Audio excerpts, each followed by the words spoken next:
2003년 베이징, 크고 작은 매체에서 한 소녀에게 주목했습니다. 16세의 유한동이라는 소녀는 목발을 짚고 거리에서 연주를 하고 있었죠. 유한동은 미디어를 통해 빠르게 전파되었고 많은 사람들은 그 소녀를 동정하기 시작했습니다. 유한동은 자신이 16세라고 주장했으며 생부가 누군지도 모르는 사생아였습니다. 자신의 어머니는 출산 후 병원에서 세상을 떠났다고 주장했습니다. 이후 입양되었지만 학교를 다닌 적이 없다고 말했죠. 2000년 유한동은 재생불량 성비녀를 진단받았고 치료를 이어왔었습니다.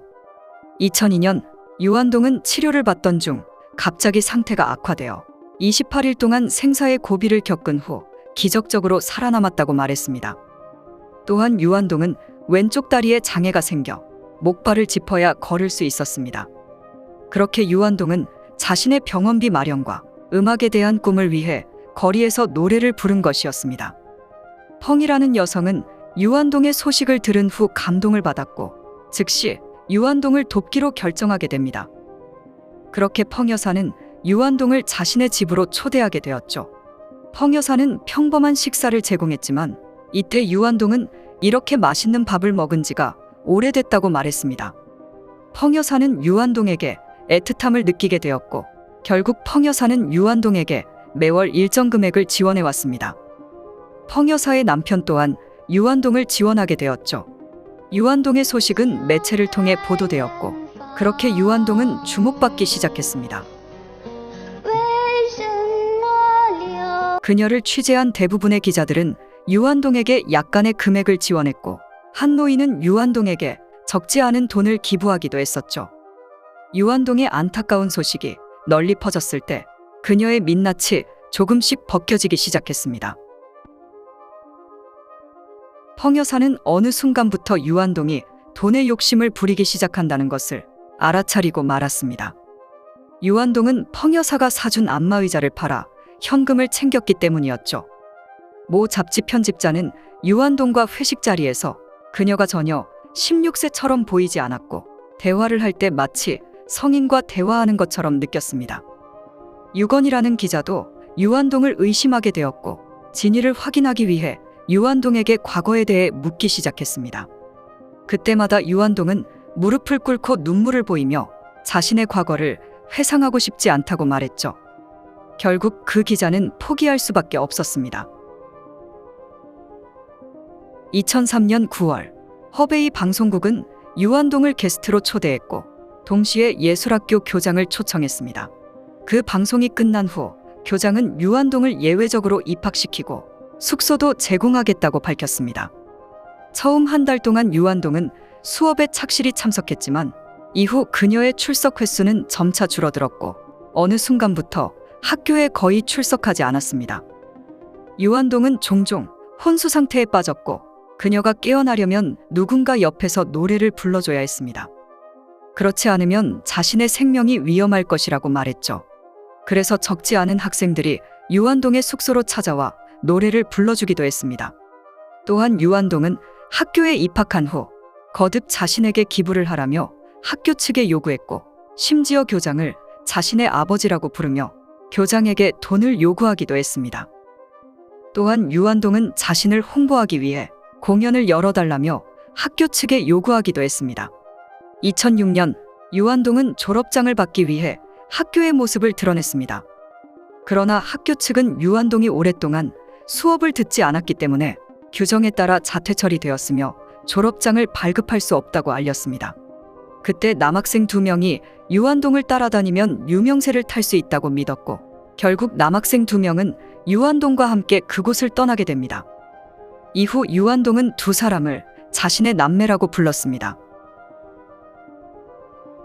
사실 유한동에게는 남매가 부족한 적이 없었고 전국 각지에서 온 18명의 남매가 있었습니다.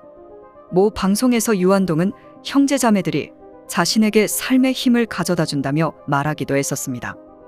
유한동의 자매 중 유애라는 여성이 있었고 그녀가 유한동을 만났을 때 어느 정도 재력을 갖춘 상태였습니다. 유한동은 유애에게 귀신이 들렸다며 부적이 필요하다고 말했고 그 부적의 가격은 12,000위안이었죠. 유애는 처음에 말도 안 되는 소리를 믿지 않았지만 유한동의 극한의 연기를 보고 결국 그녀를 믿게 되었습니다. 이후 유해는 회사를 그만두고 유한동 곁에서 그녀를 지켰고 유해의 남자친구 또한 유한동의 남매가 되고 말았습니다. 2006년 또 다른 남성이 유한동의 가족으로 합류하게 됩니다. 호요화라는 남성은 사업에 실패했고 그가 절망에 빠져 있었을 때 유한동의 기사를 보게 됩니다. 그는 그 기사를 보고 유한동에게 감동을 받았고 그렇게 호요화 또한 유한동의 가족이 되었죠. 유한동은 호요화에게 유해처럼 귀신에 씌었다고 말했고 당연히 목적은 돈이었습니다. 유한동은 호요화에게 자신이 300곡 이상 만들었다고 말했지만 그는 유한동이 악기를 잡는 모습을 한 번도 본 적이 없었다고 회상했습니다. 2006년 10월 유한동은 호요화 앞에서 다시 한번 연기를 하게 되었고 그때 떨어진 손이 가짜라는 것을 알게 되었습니다. 도깨비 손은 단지 실리콘으로 만든 가짜 손이었죠. 이로 인해 호요화의 뇌리에 경종을 울렸고 모든 것이 속임수라는 것을 깨닫게 됩니다. 결국 호요화는 경찰에 신고하기로 결정하게 됩니다. 재판 후 검사는 구치소에서 유한동을 여러 번 신문했고 그녀는 검사 앞에서 노래를 부르기도 했습니다. 복잡할 것 같지 않은 이 사기 사건의 재판은 여러 면에서 당혹스러웠습니다. 피고인석에 앉은 유한동은 양갈래로 머리를 따은 모습이었고 전반적으로 어색했으며 긴장한 표정을 짓고 있었습니다. 그리고 검사는 유한동에게 두 가지 질문을 던졌습니다. 돈에 대해 유한동은 다시 돌려줄 생각이었다고 답했습니다. 유한동은 끝까지 자신의 사기를 인정하려 하지 않았죠.